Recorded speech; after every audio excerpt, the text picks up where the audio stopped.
Еліміздегі барлық мектептерде 25 мамыр күні соңғы қоңырау соғылып, жас түлектер білім ошағымен қоштасқан болатын. Алайда Сарыағаш қаласында орналасқан Жүсіпбек Аймауытов атындағы мектеп бітірушілері үшін соңғы қоңырау сыңғыры 14 маусымда сылдырылады.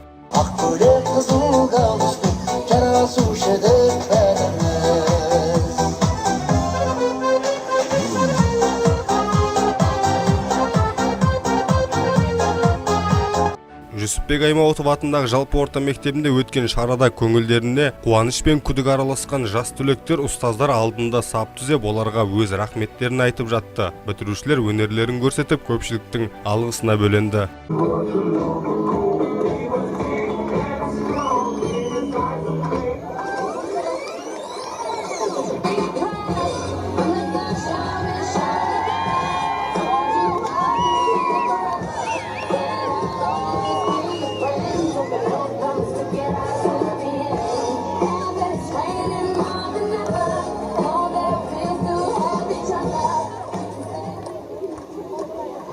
Motherfucker.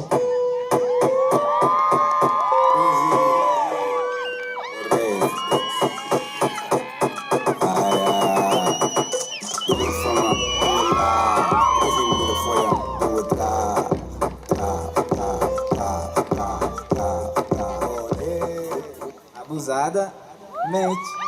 Abusada, mente.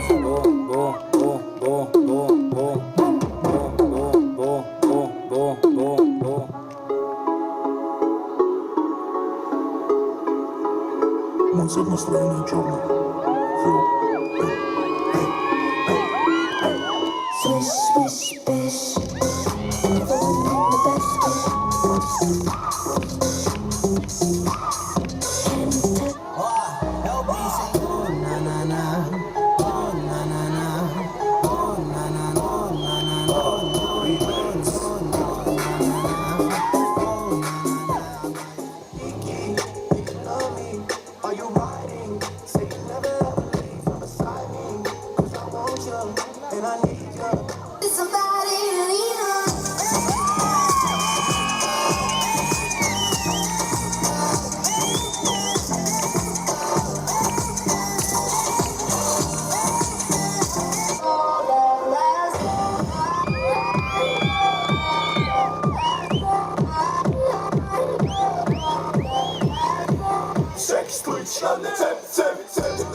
Жиын барысында тәлім ошағының директоры жас түлектерге ақ жол тілеп, үлкен өмірге қадам басқан күндерімен құттықтады. Әрқашанда жоғардан көріне беріңдер. Алдарында үлкен сын тұр, бұл әрине ұлттық бірыңғай тест сыны. Сосыннан сүрінбей грант иегерлері болып шыға беріңдер.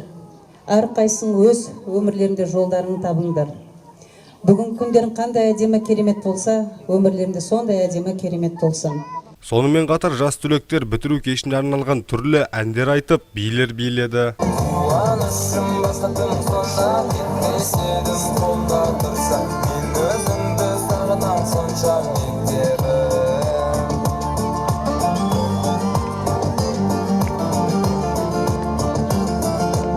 Шара барысында ұстаздарына алғыс айтып, сый-сияпаттарын табыстаған жас түлектер бір-біріне ыстық лебіздерін арнады. Сонымен қатар 11 жыл тәлім алған мектепке деген қимастық сезімдері бар екенін жасырмады. Қайырлы күн шәкіртіне күндей нұрын шашып, баласы үшін кез келген қиындықты еңсере білген ата-аналар. Бүгін сіз үшін де, біз үшін де өте көңілдер толқындай тебіренетін сәт. Бүгін мектебімізден 32 оқушы бітіріп жатыр. 32 арман, 32 үміт, 32 сенім. Осыншама оқушының шат көңілмен бітіруі біздің мектебіміздің директоры Тагаева Ләззақат Сейдалы қыздың арқасында. Құрметті Ләззақат апай, осы оқу жылында сізге айтар алғысым шексіз. Осы мектепте оқытқан бүкіл мен бастауыш сынып мұғалімдеріне үлкен сыныптың мұғалімдеріне алғысым шексіз. Сол апайлардың арқасында біз осы өмірге деген құштарлығымыз ашылып, сабаққа деген нелеріміз ашылып, жақсы оқып. Мен өзім сыныптастарыма айтарым, болашақта өздерінің жарқын өмір, көптеген жетістіктерге жетуіне тілектеспін. Өздерінің армандаған оқуларына жетіп, жақсы оқып, ата-ананың үміттерін ақтасын деймін.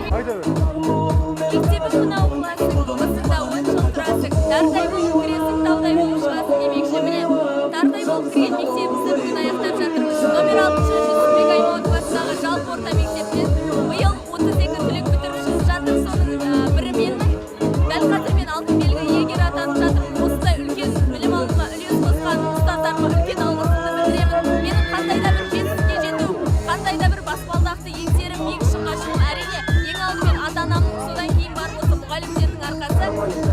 Өзімнің ұстаздарыма, менімен бірге болған ұстаздарыма үлкен алғысымды білдіремін. Жас түлектердің арасында алтын белгіге бітіріп жатқан оқушылардың ата-аналары ұл-қыздарының осы уақытқа дейін талмай білім алып, ортасында үздік болуға тырысқанын есіне алды. Оған артқан менің үмітім және ұстаздарының сенімі ақталды деп сенемін дейді олар. Осы мектептің барлық ұжымына, барлық ұстаздарға шын жүректен алғысын тілеймін. Мынау осы мектептен жас түлектер шыққандардың қанаттары талмасын, өмірлері оза берсін, барлық аңсаған армандары орындала берсін.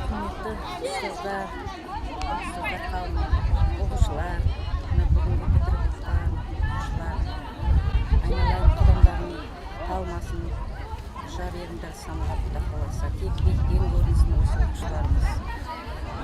Ұстаздарына мың алғыс, осы балдарды осындай қанатын қатайтып, ұшырып отқан дендері сау болсын, ұстаздарының отбасылары аман болсын, өсіп өне берсін, осындай шәкірттер тәрбиелей берсін. Біз тілектеспіз. Бүгінгі немереміздің алғашқы немереміз, оқуды бітіріп отыр, Құда қаласа. Осындай немерелеріміз көп болсын, дендері сау болсын. Осы немереме тілейтінім тек денсаулық, тек биіктен көрінсін, Құда қаласа, аңсаған арманына жетсін, дені сау болсын. Ата-анасының, ата-әжесінің сүйікті перзенті бола берсін, Құда қаласа. Қанаты қатайпай ұша берсін, тек денсаулық тілеймін. Саламатсыздар ма, қазақ елі. Бүгін қуанышты күн болып отыр. Бүгін Аймауытов мектебінде соңғы қоңырау болып отыр. Мен қызым алтын белгі иегері. Соған мың алғыс айтқым келіп отыр мен мұғалімдерге. Сондықтан маған еріксіз қанатты сөздер оралып отыр. Ұстаз болу бар адамға жазбаған, ұстазсыз ешбір ғылым болмаған. Ұстаз жайлы барлық ақын жазса да, мақтаумен мақтауы азған. Құрметті ұстаздарымыз, шәкірттеріміз көп бола берсін, шаңырақтарыңыз шаттыққа толы бола берсін. Рахметсіз. Бүгін біз мектепте 20-21 жас түлек бағдарламасының аясындағы мектеп бітірушілерменен үлкен мерекеде болып жатырмыз. Өздеріңіз көріп тұрсыздар, көңіл-күй өте керемет. Балалар 11 жылдық білімдерін тамамдап, үлкен жолдама алып жатыр.